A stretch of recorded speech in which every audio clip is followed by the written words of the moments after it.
Good evening and welcome to another edition of You're Blocking the TV.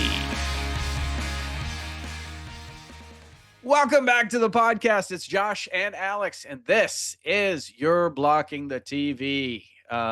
First up, we'll just give you a little preview of the big topic of the day.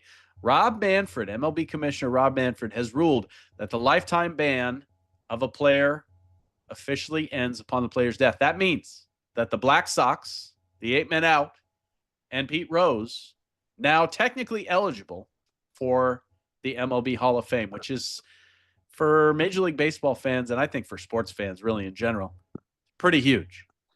Almost makes you want to go and run to the trademark office and get the eight man in trademarked, because we're going to see a lot of headlines, titles, books, magazines coming out.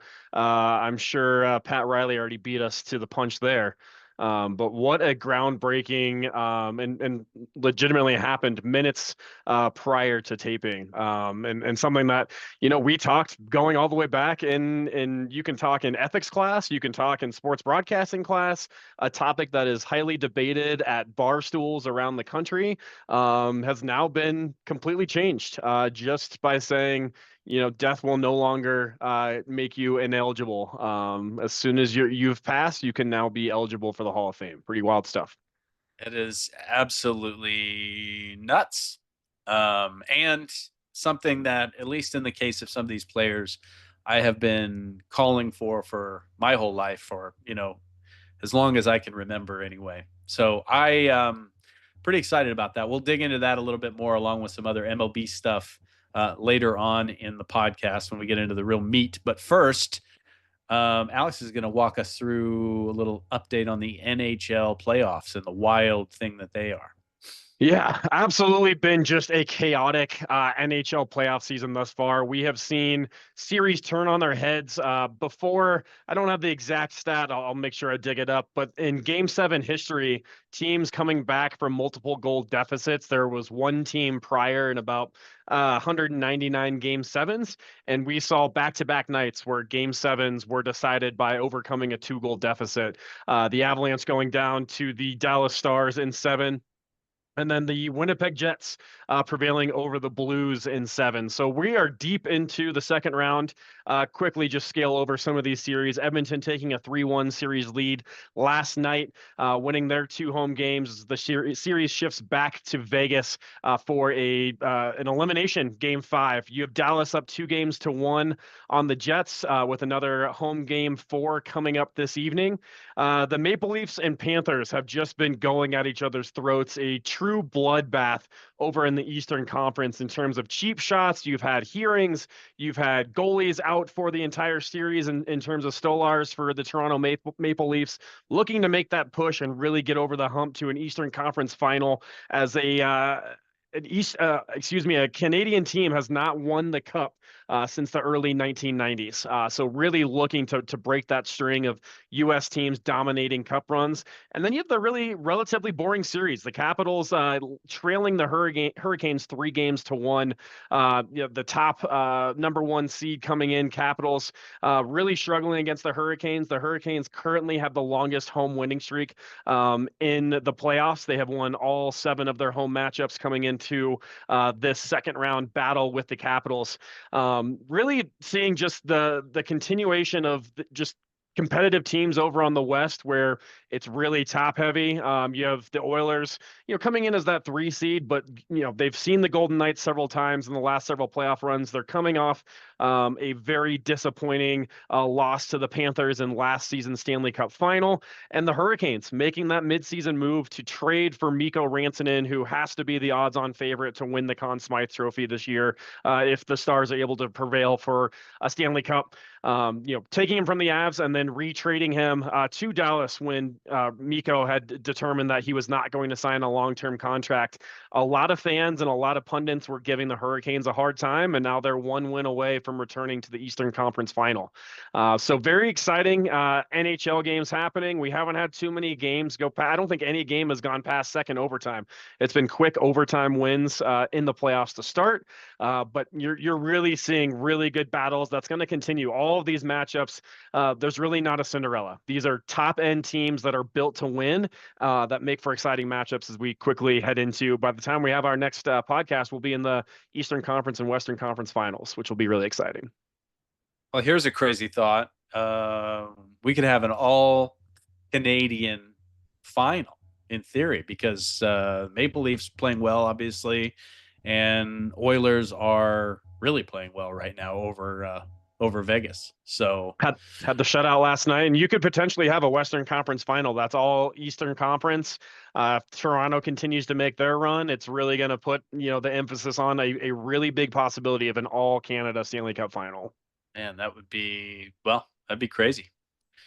That would be crazy. Let's talk about NBA playoffs. Those have been really something, I think.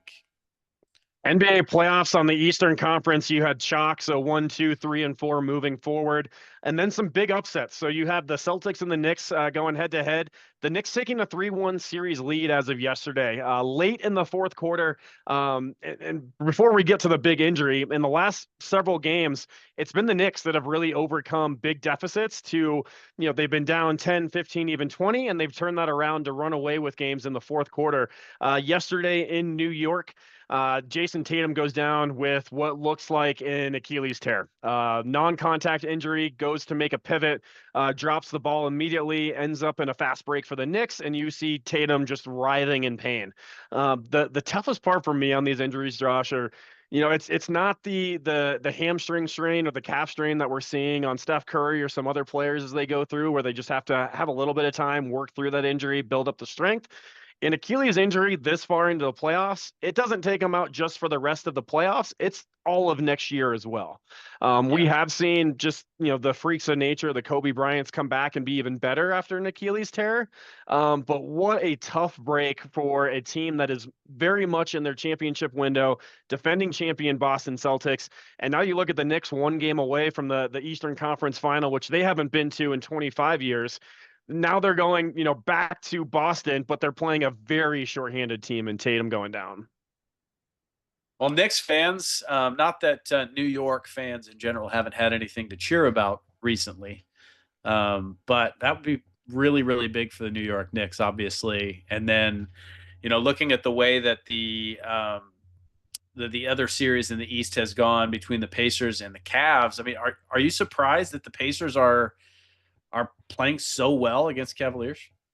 I mean, you look at Halliburton and he's just a man on fire right now. Just he is in the right spot at the right time. He's not afraid of the clutch moments, the buckets that he's scored as game winners, the games that they've come back from. They've come back multiple times this postseason, down 7 with under a minute remaining to win. That just doesn't happen in today's NBA, where you can take a timeout and advance the ball, where, these NBA players are making their free throw shots. They're playing lockdown defense. You just don't see it. And the way that they've come back and persevered against a very difficult Cavs team that's won 60 games this season, that, really thought they would be in position all year long to make a nice run, with the East being, somewhat light and having the Knicks and Boston beat each other up. And now on that other side, you've got the Pacers up 3-1. So a couple underdogs looking to make that 3-4 matchup, give the Knicks potentially home court advantage in the Eastern Conference final. I feel like the Pacers have always been that team where they're good, not great, and they just fall apart. Halliburton's been that man on fire on the East Coast this year. Well, it's hard to root against him, but I mean, so tonight you've got Game 5, Cleveland favored by 8.5. Does Cleveland get right in this game tonight?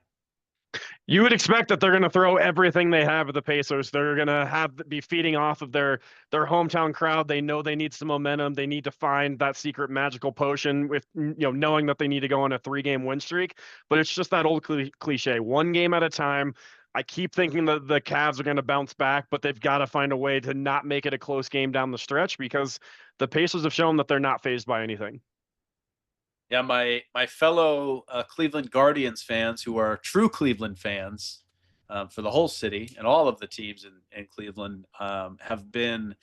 It's basically been, the Guardians win a game and I'm super excited, and I reach out to one of those guys and they're like, yeah, it's bittersweet for me because of the Cavaliers and how they're playing. And so, I mean, I hate to root against them, but I am a big fan of the underdog. Absolutely. I think it'd be a fun matchup. I think Halliburton going up against the Knicks and all the trades that they made to build their teams. I think it'd be a tremendous matchup in that Eastern Conference. Whoever comes out of the Cavs Pacers series and then, looking more and more like the Knicks. Western Conference is much more of a toss-up. You have the Nuggets that are just riding their big dogs. The starters going down the stretch are just really seeming to fall out of steam, for lack of a better term. They have a big Game 3 win to go up 2-1. They really had an opportunity against the Thunder. Both teams opened up 0 of 16 from three-point land in Game 4. Just couldn't hit water if they fell out of a boat. And the Nuggets just couldn't keep up down the stretch. They really had an opportunity to grab the series by the throat, going up 3-1 against the Thunder. The 2 games that they've won have been tight games. They've shown that the Thunder, really wanted to put it in their heads that, like we said early on, I called this a gentleman's sweep or even just a 4-game sweep. The Nuggets and their tenacity and their championship mantra showed up and really tightened the screws and made a lot of mistakes happen to steal one in OKC, win the first game back here in Denver. That 2-2 series tie, it's a best of 3 series. And the way that this young Thunder team played, I think they've learned a lot of lessons throughout this series, going up against a battle-tested and former champion in the Nuggets. Tonight's game will be very telling. I really think if the Nuggets have a chance, they have to win tonight. I don't like them coming back 3-2 with just a banged-up Jokic, a banged-up MPJ. They're dealing with a lot of tiredness.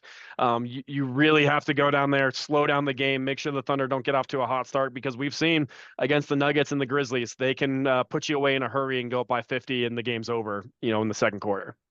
Yep. No, it's just another example of when you're going up against a team that has been a juggernaut all season. I mean, I remember when we were talking about it towards the tail end of the regular season, and we both felt like the Thunder were probably the team that was going to win it all. And if you have your shot against a team like that, you're not going to get very many. And so It just is what it is. And there's our other co-host popping in. Interns are always popping in. You're in her playroom. I mean, come on. School's running out. We're gonna have a lot more guest appearances, I feel like, in the back. What are you doing here? Come on. Should put some bleachers back there for them to listen in and just take in the podcast here. The crazy thing is, Josh, Thunder and Nuggets, the winner of this series has home court advantage in the Western Conference. The other series, you have the 6 and 7 seed, the Timberwolves and the Warriors going head to head. Another injury situation with Steph going down. Not sure if he'll be back tomorrow for Game 5. I'm sure he's trying his darndest to get back, but those muscle pulls, tears, they take a while to rehab, and you don't want to rush them back. But Anthony Edwards has shown that he can play this game at a very high level, ultra competitive. Naz Reid, when they get it going off the bench, they are a very, very tough team to keep up with. Anthony DiVincenzo, I tell you what, they're going to be a tough matchup for whomever makes it out of the Thunder and Nuggets series. But man, you got to see this as a missed opportunity if the Nuggets can't steal one more game and make that last run while they're in their championship window to see what they can do with home court. Well, we'll certainly be rooting for the Denver Nuggets and the Minnesota Timberwolves. I think the national pundits in Vegas do not think that the Warriors have any shot tonight based on that spread. Almost 12 points they're giving them. So most likely it appears that we're going to be looking at Minnesota taking on probably the Thunder and the Pacers taking on probably the Knicks on the other side, which I like to see a little parity in who is representing the NBA at this, conference championship level. There have been some years in a row where it was just the same 4 teams every time, seemingly. I mean, we almost had a 7-year stretch between the Cavaliers and the Warriors for a minute. I was going, let's play a best of 7. Just let these 2 teams, progress on. And the others can play for a consolation tournament. Right. I would be curious to be in the NBA head offices for a Thunder Pacers NBA championship. To me, growing up in Denver and being the quote unquote flyover state or city, always being kind of passed over from free agents not wanting to come here and not getting that quality airtime. Man, who would have ever thought that in the year 2025, Oklahoma City against, Indiana, that would be a wild matchup. So I'm curious about your take on some NBA conspiracy theory stuff that's going around right now.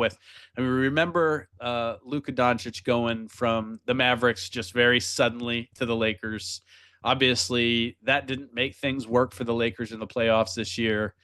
And then now the Mavericks, who reportedly had like a 1.5% chance of getting, that top lottery pick, get Cooper Flag. And there's some people out there that are like, this is rigged, I think. There's a lot of things that have made me turn an eye to the NBA. First of all, the amount that I can name, the amount of NBA referees that I can name, I think is a problem. They've dealt with betting issues in the past with their referees influencing games a lot more than, in my opinion, any other sport can really change the course of a game in terms of getting a big guy his fourth or fifth foul early in a matchup, calling touch fouls on one side, not on the other side. And then you look at the drafts. So this is just the one instance of many. This goes back to when the Bulls had a 1.4% chance to get the first pick in the draft, and who happened to be the first pick that year? Chicago's own Derrick Rose. From a business standpoint, it makes sense. They are multi-billion trillion dollar industries that are paying a lot of marketing dollars, TV dollars. Like, there's big money. I bet there's more that goes on behind the scenes in terms of conspiracy theories than you and I could come up with in a full afternoon, just shooting stories at the bar. It's hard not to think anything comes of it. We've heard in soccer when they've been pairing matchups in major tournaments that they freeze ping pong balls so that when the guy's mixing the bowl up, he's supposed to pick the most cold one. And then after he goes to the southern, the next coldest ball. So they freeze them in stages so that they get the preferred matchups.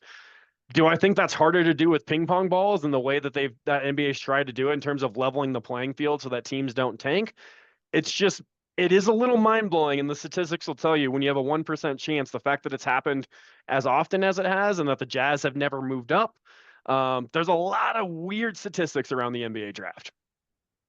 Well, we'll have to see if anything does come of it, but obviously a huge win for the Mavericks in getting a guy who's an absolute freak of nature in Cooper Flag. Yeah, I think he'll translate well to the NBA game. I think he's going to fit in just, very well down in Dallas. It'll be interesting if they continue the fire Nico chance next year, now that they have, erupted with this possibility of, and we, more than likely taking on Cooper Flag. An exciting team to keep an eye on in the future here. So let's talk MLS standings. Still early in the year there for MLS. The Portland Timbers still hanging in there. They've got 21 points, 6-3-3. Sitting in third in the Western Conference, but right now it still just appears that Vancouver Whitecaps are they're the team to beat right now. Team to beat, still very early on in the season, 12 games. Looks like throughout the entire slate here that everyone has completed. Still a lot of movement going on. I haven't really seen any teams besides Minnesota, Vancouver, and even Cincinnati pull away from the pack. Goal differential is relatively tight besides, Vancouver, which is just far and away leading, 24 goals for, 10 against. But no one's really blown me away with their play. I've been keeping a close eye on matchups and who's, able to win those away matchups and steal some points. A lot of movement coming in terms of transfer windows as the overseas leagues are starting to wind down. It'll be curious to see who's making the pushes for, we've heard a lot about Kevin De Bruyne coming from Manchester City. A lot of some other players that are looking to make the move over the pond here and really level out the playing field in the MLS. And Josh, I'm hearing even more signals coming that we're going to have an additional 2 teams added to the MLS in the next 4 or 5 years. So the league is growing. The fan bases are huge. Really putting out a good product on the field. What would be your guess if they were to add 2 teams? Where are those teams going to be? Because MLS has, I would say, way more of a variety. There are a number of cities that don't have any other pro teams, or maybe only have one other pro team that have an MLS soccer team right now. Yeah, and I mean, if you look at the spread, you look at Nashville having a team, Charlotte having a team, kind of these suburban areas that are picking up MLS teams. It's amazing for what it's doing for communities around these locations. I've heard a lot of talk about Oklahoma City possibly getting a team. I think that would be interesting for another team in the middle of the United States being able to pick up and have that locale and rally the team, the city around another team. I'd also be interested to see what they're going to do up and coming cities like Boise. Looking at Idaho, that's just really blossoming, growing rapidly, getting another Pacific rivalry up in the Pacific Northwest. Yeah, it's been amazing how well MLS has been able to market and get those fan bases in and continue to grow the game as we quickly approach another World Cup and hosting the Club World Cup in the coming months and years. Yeah, I'm gonna guess for if they add two teams, and usually they want to add one in the East and one in the West, of course. Otherwise, they have to rebalance the conferences. But West, it's got to be either Boise or Vegas, I would think. Right.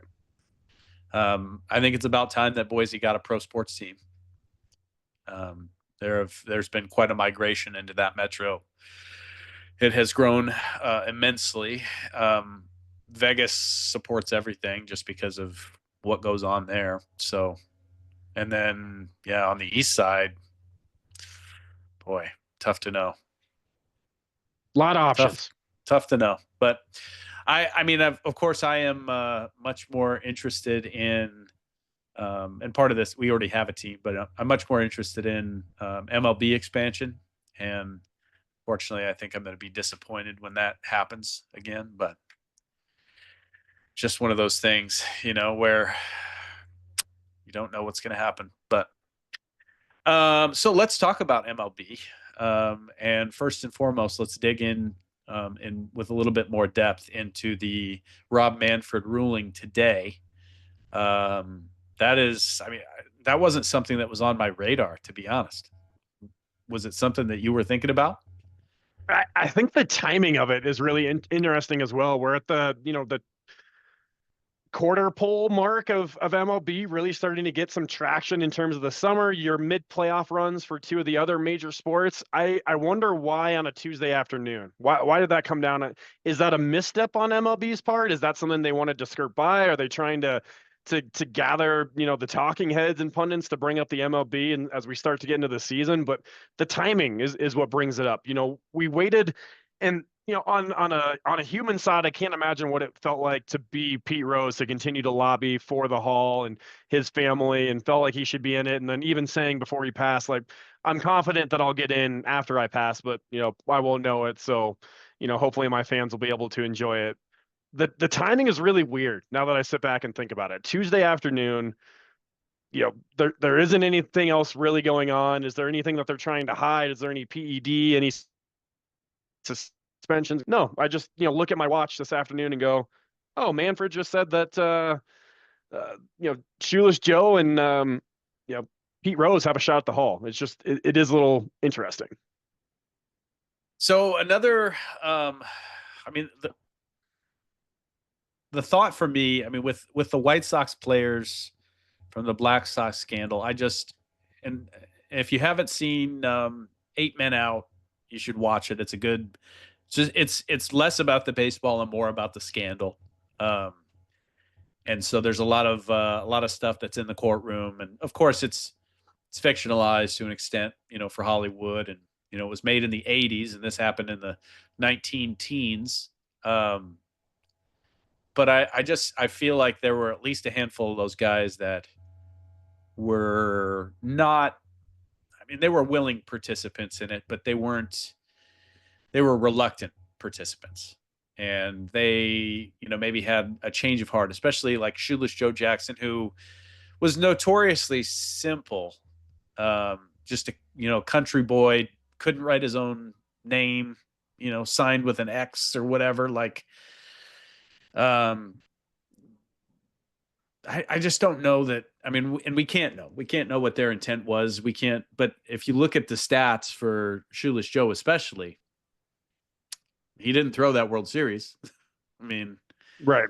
If he did, he was influencing somebody else on his team to do it. But he certainly didn't play poorly, or play less than the standard that he set for himself the rest of his career. So I've always the story of that, the lore behind Shoeless Joe, and admittedly for me, that first started when I first saw Field of Dreams, which was more surrounding him specifically. It just has always been interesting history for me, but also just incredibly sad for a guy that I think was just a pure ball player. He just wanted to play baseball. The quote from Field of Dreams is, I would have played for food money. I would have played for nothing. Mhm. And obviously, I don't know if that was a real quote from him, but I think that sentiment was captured. I think that was, I have to believe that was just kind of how he felt about the game and in general and about life. And I feel that's been the common sentiment about Shoeless Joe is he was caught with the wrong people at the wrong time. Not that he was caught with the wrong people, like in the wrong group, on the wrong team. It was a team, scandal, and it wasn't the scandal of Shoeless Joe. It was the Black Sox. It was all of Right. them. And like you said, you always go back, and even in Field of Dreams, you look at his numbers and you go, how can you say that he was throwing it? How can you say that he wasn't giving his all? I think for Pete Rose growing up, and I've had this debate with a lot of people that actually got to see Pete Rose in his prime and Charlie Hustle and the all-time hits leader. And I always saw it as everyone knows the mortal sin in baseball is gambling. I knew that when I was little. I didn't know what gambling was, but I knew if you gamble, Do not you do it. are banned for life. And I think it's similar to, a parent saying, hey, if you touch that piece of that crystal Mickey Mouse statue, that's in the cupboard, that's in the living room that we never sit in, that collects dust, like you will be in timeout forever. You will be grounded for life. And you go, I will never touch that thing. Like as I get older, like, yeah, I want to, like, why can't I touch this piece of Swarovski crystal that was big in the 90s? So the fact that he did it and then backtracked and said, no, I didn't do it, or I didn't, I always bet for my teams. I wanted to coach, like it gave him, whatever it was, whatever fed his gambling addiction. He knew that basing that one rule, if you, any other rule that you break doesn't have that lifetime ban associated. But that one rule about baseball, and he broke it. It's hard not to live up to that standard and have someone say, you're not going to get in. I don't know how I feel about it now. I feel like taking my kids to Cooperstown and showing them, all of his accolades will always have that asterisk next to it that says he bet on baseball, whether he's in there or not. Right. Right. And I mean, and obviously Rob Manfred did not say these guys are in. He said these guys are eligible and they haven't been eligible previously. So, there's no telling if the voters are going to actually vote these guys in. That may Right. not happen. But I've always been a big believer that, and again, with what happened with the Black Sox scandal, they threw the World Series. I mean, that team, there were players on that team that intentionally threw it for money so that somebody else could win a bunch of money. To me, I don't know that it was ever proven or ever really suggested or implied or anything like that Pete Rose actually bet and then threw. I Right. I have to believe that he was just a gambler. He loved to gamble, and it was an addiction for him, and he couldn't resist gambling on his own team or gambling on the sport that he was actively participating in, either as a manager or player or both. One of the last player managers in Major League Baseball, Pete Rose. But you look at his body of work, over 4,000 hits. How many guys have over 4,000 hits? Like two? Believe so. I mean, the longevity that he had in his career average over 300. And I think what he represented for the sport while he was in his prime, especially, he was a fixture in that sport. And I think for part of it for me, I think is he was so important to the game that he did that and then they just had to crucify him for it because of what it meant. Not because, I mean, he wasn't just some scrub utility infielder, right? He meant everything to the game of baseball for multiple decades. And then this happens.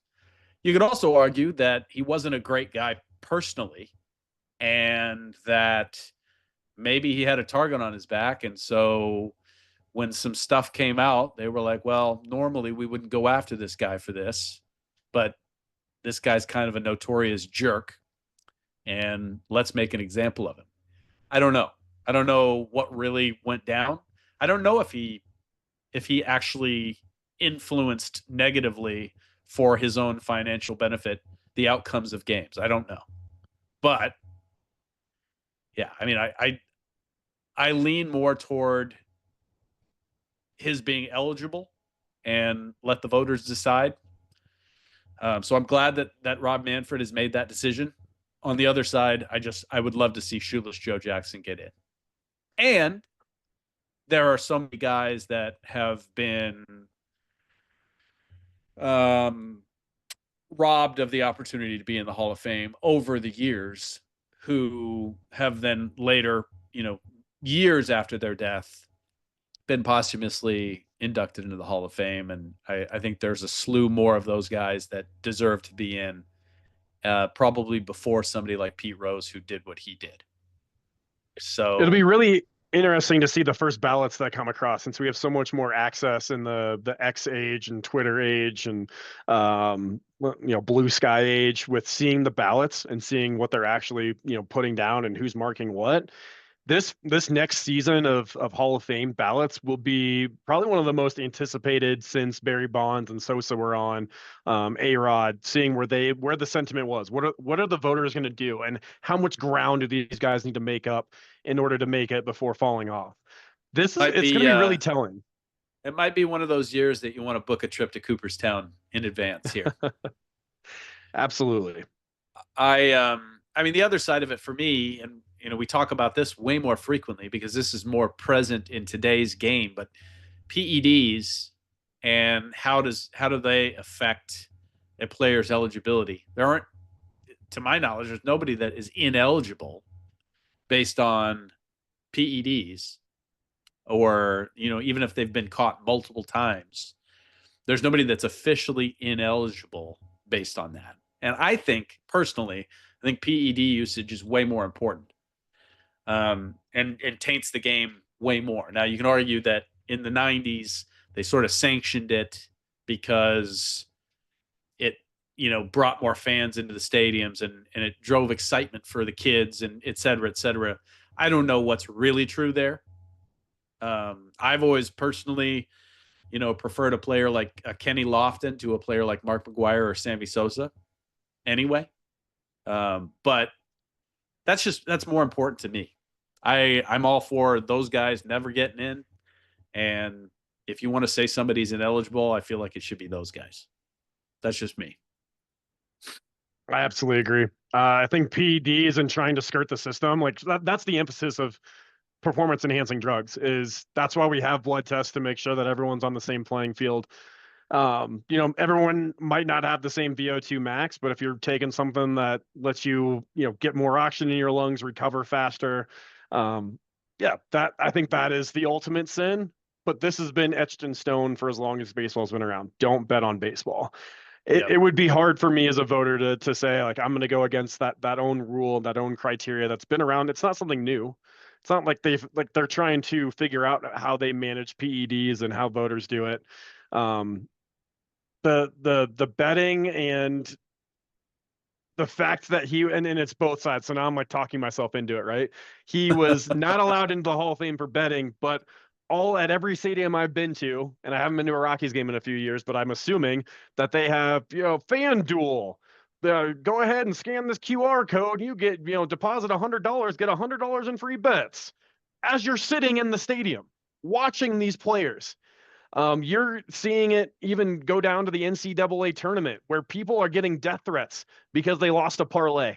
because Saquon Barkley slid at the goal line because he knows that running out the clock's more important than getting 6 points for someone's fantasy team. It is really going to be wild for the next 10 years as betting. Like, you can bet on anything, live betting, to keep it out of these guys' hands. And someone that clearly has a problem, whether it's a known gambling addiction where he's been diagnosed, we'll never know. But to have that option from Manfred, or wasn't Manfred? Who did I say? The past commissioner of baseball, to say, hey, all you got to do is come out, say I bet on baseball, say I'm sorry, and don't do any more appearances or go to any more casinos and no more gambling. And Pete said no. So how do you feel sorry for the guy when he could have just said, yes, I did these things. I won't gamble anymore. Sure. I want to be in the Hall of Fame. It must not matter a lot to him. Yeah, I think wasn't that Giamatti? I think that was Giamatti. That was because I think that was before. I think that was before Bud Selig, if I recall. I think that happened in the 80s. Yeah, that's yes, that sounds right. Yeah, Paul Giamatti's dad. Which to me, that's crazy in and of itself. I think they should make a movie about that, and Paul Giamatti should play him. Anyway, yeah, I agree. I think there's a double standard there. I think they're using gambling. They're partnering with gambling platforms and with Vegas to really drive fan engagement in sports. And yes, I mean, to have somebody throw a game that they bet on, or throw a game that they took money to help somebody else win, I think is that's bad. But I think having an investigation that goes into that to determine what really happened, and was it really as shady as you think that it was, or was it worst case scenario or not? I think that stuff matters. I think the context of it all matters. And I just, before you are going to damn somebody for that, I think we should look at it more in depth. With the Black Sox scandal, they brought Kennesaw Mountain Landis in as the first real commissioner of baseball, and he sort of made his decision before even hearing anything. He just was like, "You bet on baseball, you're out. You're gone." Period. No leniency whatsoever. No, why did you bet on baseball? No, yeah, these owners are profiting, making a fortune off of you while paying you peanuts, which was the case back then. I mean, that's the other thing. How can you compare somebody who's making millions of dollars today, who gambles, bets against their team, and throws a game or whatever, to somebody who was making peanuts and really not even making much of a living playing ball while the owners were making a fortune back then? Things have changed dramatically. So I think that what we will see with this case, and with the two big time guys being Pete Rose and Shoeless Joe Jackson, I think there's going to be some recency bias, and I think Pete Rose gets left out because what he did happened more recently, and Shoeless Joe Jackson is going to be in, and maybe a few other guys from that team are going to be in. But I think Shoeless Joe Jackson is going to be in, and it's going to be because these sports writers who are voting on this today remember when that happened in many cases. It actually affected them maybe personally in some way, right? As fans, as writers, as journalists. Whereas the Shoeless Joe thing is just the stuff of lore. It's so long ago. It's over 100 years ago. Nobody alive today was alive when that happened. I'll tell you, I think you're on base there. I'm not sure if Shoeless will get in that first ballot. I think we're going to be surprised with how many votes Pete gets. I think that first initial run, I think I'm going to be really like, whoa, he's close. Yeah. I think the way that they do MLB voting, there's gonna be some blanks where it's just, hey, like I'm not ready to put that check or that circle around his name, but I Not think we're ready to gonna be be hurt. really Not ready to be hurt surprised, again. right? With or just staking their reputation on it, the backlash. They're gonna wait that 1 year and then slide them through the second year. Yeah. Well, we'll see, but it's something interesting to watch out for sure. I can Big tell you one news. team I'm not betting on is I've tried to put some money on the Rockies run line, and when you have to give 3.5 runs, it's tough. That's tough. Yeah. That's big for baseball. I don't know. Yeah, I don't know that I would want to put any money on anything positive or negative for that organization because truly what they have proven is there is no bottom. For us, come on. On the other side, some really kind of exciting stuff that's happening, and it is early in the year and injuries happen and people cool off and people heat up and et cetera, et cetera. But Aaron Judge right now looking like a Triple Crown winner. Right now, today, he's tied for he's leading the American League in home runs over Cal Raleigh by 1 with 14. He leads in RBIs. He leads in batting average. He's batting over 400. And here's the joke. When they get to the playoffs this year, they're still not going to win the World Series. Oh, 0 home runs in the World Series in the playoffs for Aaron Judge this year. No, I don't hope for that. I like Aaron Judge. I hate the Yankees, but I think a player like Aaron Judge is good for baseball, and he is a freak. I mean, the size of that guy and just the things that he's capable of doing, he's unbelievable. So the question is, as we get into our fact or fiction, real or pretending, do we think that that Aaron Judge has a real shot at a Triple Crown this year? The way that he's protected on that team, he has a real shot at a Triple Crown this year. You look at Paul Goldschmidt on the same team hitting 350. I mean, there's not a hole in the Yankees lineup that I've seen evident or consistent. I really think that is fact. Is to be in the running for a Triple Crown, you put yourself in a really good spot to have maybe an off day or two and still be at the top of all 3 leaderboards. So I'd put fact on that. Yeah, I have to agree with you there.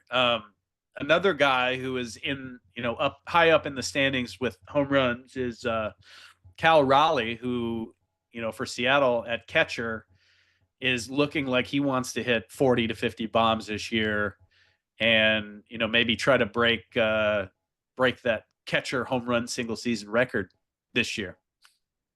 Yeah, been a mainstay for Seattle, leading their division. Gonna need to continue having that pop in his bat. They've really felt like a feast or famine squad this year, where they're either beating down an opponent or losing, by a big margin quickly. They're on a 4-game slide right now, so needing to have that production from a position of a catching position, which is a bonus, I think, on any team. If you have a catcher that has that type of production and that pop in his bat, it's a real bonus to a squad.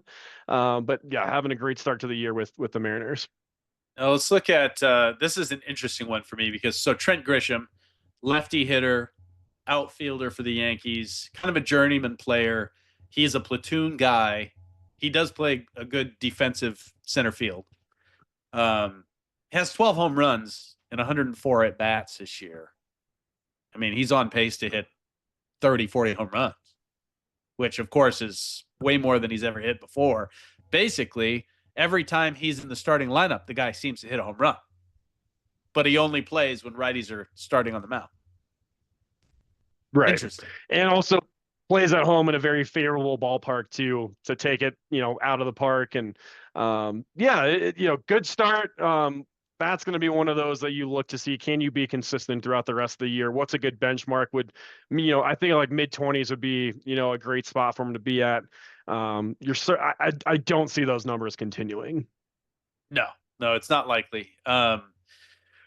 One of the ones that, in New York in the National League, there is some talk about a resurgent Pete Alonso having the best year of his career so far. across the board offensively.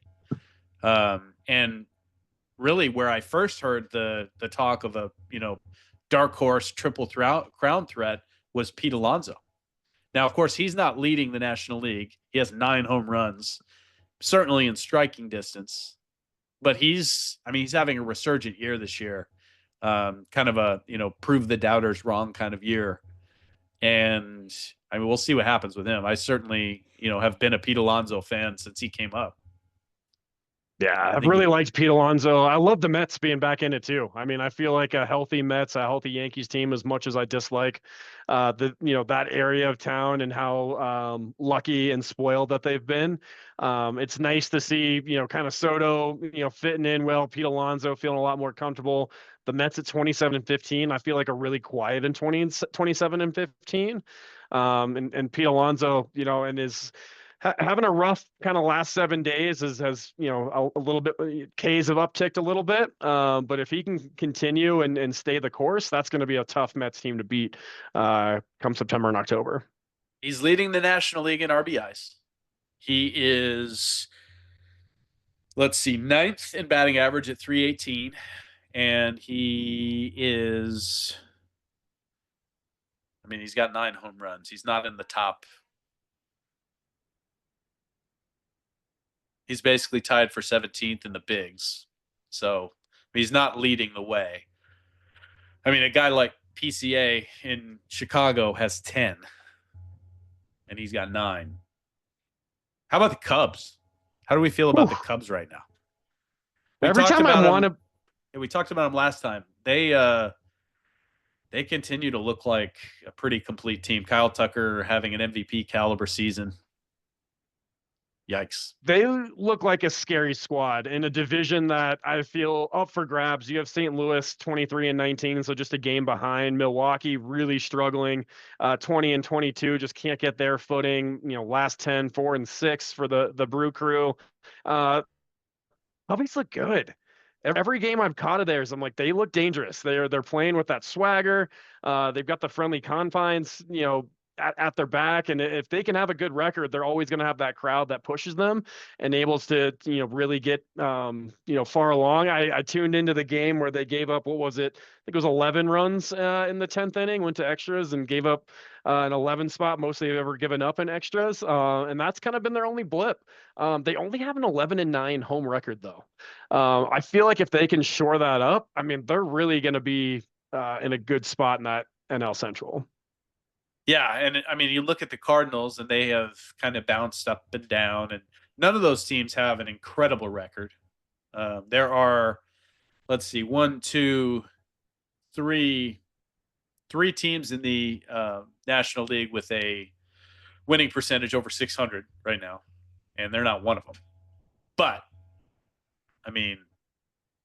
you got 2 winning teams in that division between them and the Cardinals, and that's a rivalry, obviously, that goes way back. And both of those teams have pretty solid run differentials.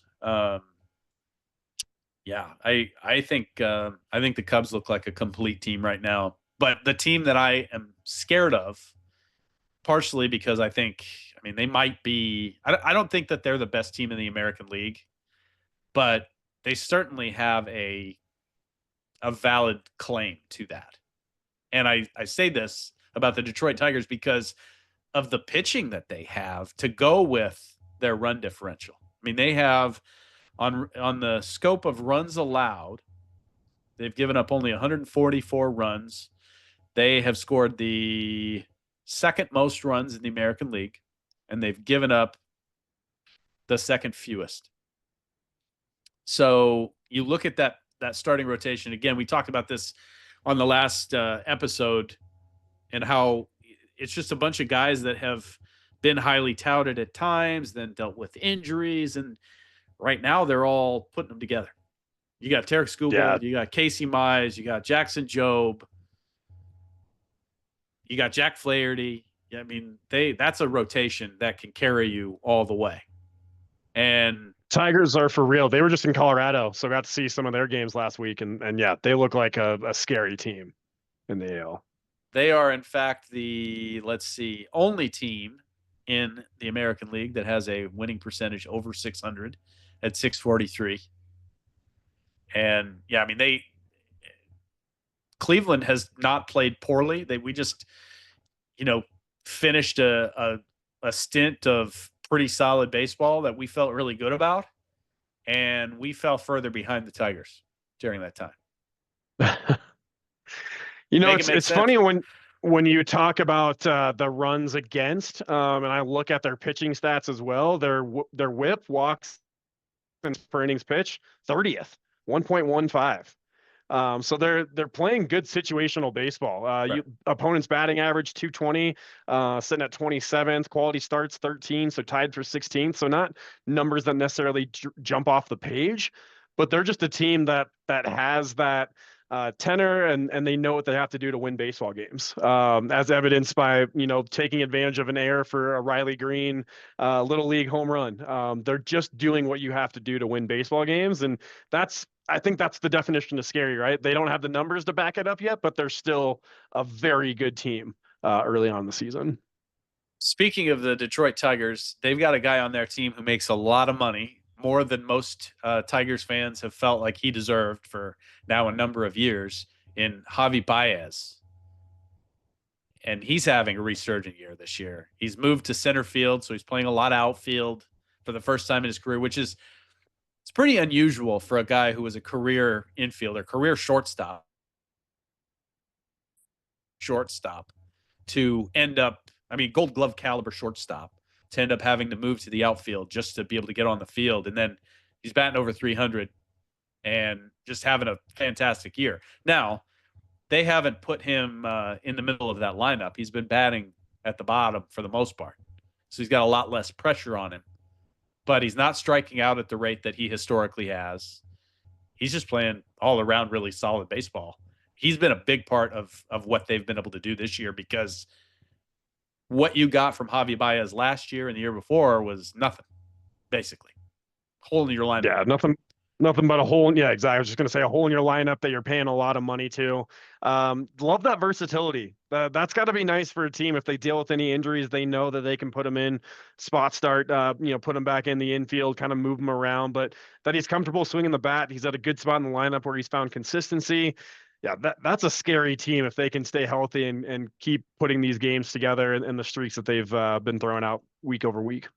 We've got a number of guys talking about batting average specifically. So obviously Aaron Judge and Paul Goldschmidt are, up there in batting average at 414 and 350 respectively.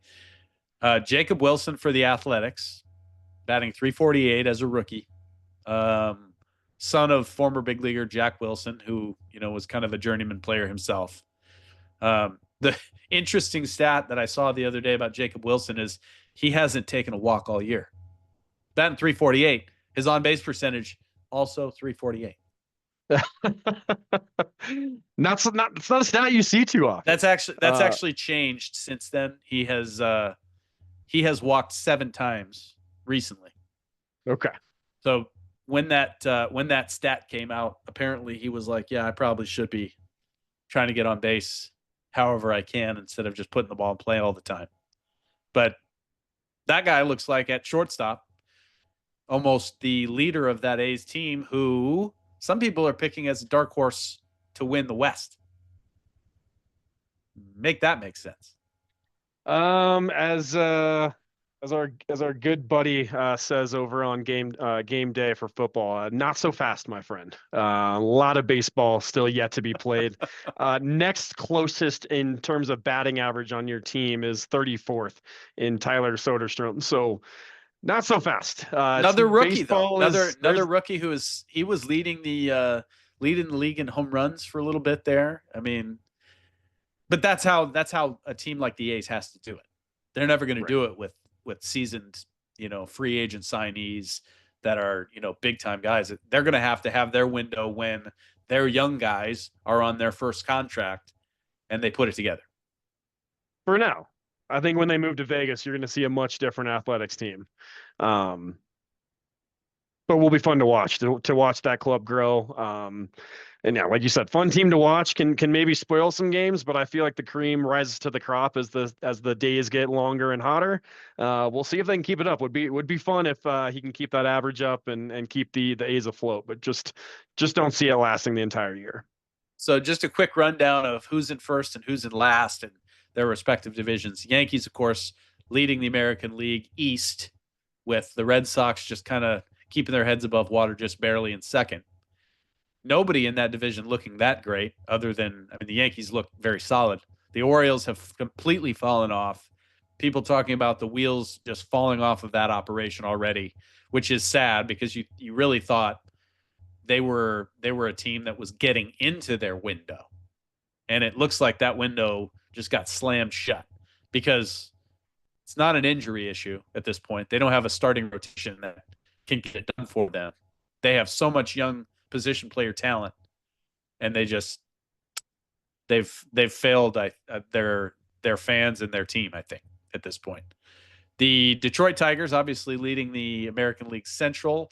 The White Sox in last. Not the worst record in baseball this year at 12-29, and only 14 and a half games back. Mariners, there's a chance. Mariners leading the way in the West. Although, let's see, worst record of a division leader in all of baseball. So they are basically playing in a division that is not giving them a lot of competition at this moment. And as we know, that can change. And the Angels have found their perennial spot at the bottom of the division already. They led that division for the first week or two of baseball this year, and they have fallen apart. Mike Trout's out, as we thought would end up happening, and it makes us all sad because I think we agree that baseball is better with Mike Trout. He's just a phenomenal player, but can't stay healthy. It's sad. And the Houston Astros is kind of hanging out in the middle of that division. Texas Rangers were supposed to be resurgent this year. They've had some injuries, and they just haven't been as good as people thought. I think that's the big thing with them. They're just somehow they're not getting it done. But in that division, it's anybody's game still, except for probably the Angels. In the National League East, the Mets playing really well, one of the best records in baseball, leading the way there. The Phillies are playing well in second there. Braves still haven't quite figured it out, but they're kind of barely treading water right now. They have not played well on the road at 7-15. That's the thing that they've got to figure out. But we know how good of a team that is, especially when they eventually get Ronald Acuna Jr. back. Yeah, I mean, they're unbelievable. And ho-hum, Washington Nationals, Miami Marlins bringing up the rear in that division, as per usual. In the Central, Chicago Cubs leading the way, as we discussed. Cardinals right behind them, and then you got the Brewers, the Reds, kind of, again, barely treading water there, and the Pittsburgh Pirates. The Pittsburgh papers are basically calling for the head of everybody in that front office. Basically saying that they have just ruined that team. I don't know. How do you feel about that?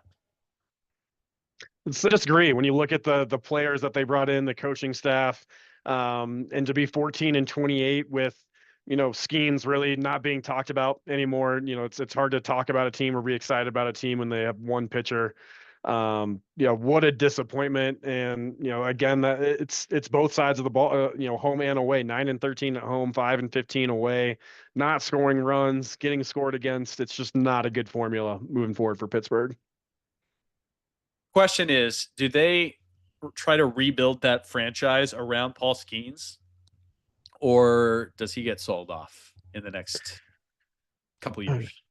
Unfortunately, I've just always seen the Pirates as that team that's almost a feeder. They have a couple of good stretches. They make the playoffs. They make a run. They see what they can do. But when you have a generational talent like Skeens, you're probably going to sell high. and see how many prospects, how much money you can get, what you can bring in. You're going to get another high draft pick, and what's your farm system look like. That might be for our next episode. Something we want to dig in is looking at some of these bottom feeders and having that conversation. As NBA and NHL are winding down, as well as when does MLB step in? I'm living in a state where a team is on pace to be the worst baseball team in the history of baseball. When does it, and a game where they just lost last Saturday, 21-0. That was a rough When does the MLB step in? Because they still have 38,000 people coming to Colorado Rockies baseball. 38,000 people. And they took a picture in the middle of I believe it was the middle of the seventh inning. It was like 19-0 at that point, and the stadium was still full. People are going there for business meetings and to go on first dates. It's a nice, cheap, easy way to go and get a cold Coors Light and a Rocky Dog. But besides that, it's a franchise that has done next to nothing for decades. Similar to the Marlins, similar to Pittsburgh, similar to the Angels, similar to the White Sox. What do you do for these franchises where a league lacks parity and they're just not putting a good product on the field? Well, and Alex, you named a bunch of franchises who have won World Series relatively recently, like this century. Right. And the Rockies, of course, were an expansion team in the 90s and have never. I mean, there have been some times where, remember the Larry Walker, Vinny Castilla, Andres Galarraga years. Blake Street Bombers. They were putting numbers then. up. We were the fastest team to get 1 million butts in the seats, to start a season. It's a beautiful stadium, beautiful part of Denver. There's, scenes of the Rockies from every seat in the ballpark. Fun teams that have put up very big numbers that the pitching has just never found itself out. So you look at teams and, jealous of the Marlins that were able to make a couple World Series runs and win the championship. The Rockies made it. Still have yet to win a World Series game. And I know I sound, almost like a spoiled little brat, but you just look at some other franchises and the fact that we just have never, won the division, been in content. The closest we got was an extra game against LA in LA at the chance to win a division. Couldn't get it done. And people forget that we had a 4-game lead with a week to go and couldn't pull off. So it really, it makes me wonder when an association, a league can step in and say, we need new ownership. We need a new a new president of operations, something to come in and fix it to get things on the right track. Well, and, firing Bud Black, which just happened. You fire a manager. Yes. that has an impact, but this is in the blood of this franchise. This is not the kind of thing where it's just like, well, we just need a slightly new direction. He's just not reaching the players. Yeah. Bud Black knows baseball. You look at our last 2 big free agent signings, Chris Bryant, who's actually been the biggest thief in the history of Colorado. The amount of money that this man has stolen, and no offense to his injuries, like, it is what it is. But the fact that we gave him that much money and the rest of the league was like, have fun. Good luck with that. We know what's going on there. And then you go all the way back to Ian Desmond when we had, Desi signed and he didn't play half of the games that he was, contracted here for. It's just miss after miss. Mike Hampton coming and basically tanking his ERA, his pitching. It goes all the way back to just not being able to sign free agents, not being able to draft talent, not being able to have a good scouting department. So when you have an already terrible, horrific baseball team, and then you go, well, that's all right. Let me look at our farm system rankings. The Rockies are in dead last of farm system rankings. You can't be both.